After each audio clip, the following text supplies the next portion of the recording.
সামনে একটা বাইক আর ভাইয়ের দেখতেছি বাইক ধাক্কাইতেছে, কি সমস্যা দেখি জিজ্ঞেস করার চেষ্টা করি।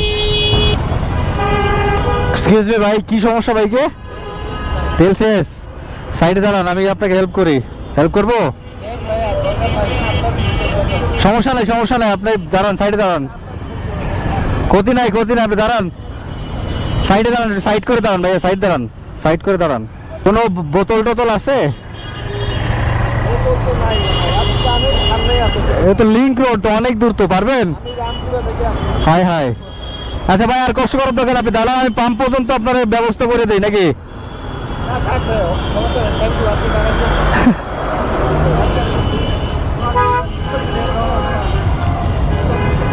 শিওর পারবেন তো? আমি হেল্প করতাম, কোনো সমস্যা নেই। আচ্ছা ঠিক আছে ঠিক আছে ভাই, আসেন তাহলে। ওনারা আসলে হেল্পের প্রয়োজন নাই, সেদে সেদে হেল্প করতে চাইছিলাম, কিন্তু উনি রামপুরা থেকে ধাক্কাইতেছে। তো যাই হোক, উনি যদি হেল্প না নেয় আসলে তো কিছু করার নাই আমার। আমি চেয়েছিলাম মন থেকে ওনাকে হেল্প করতে।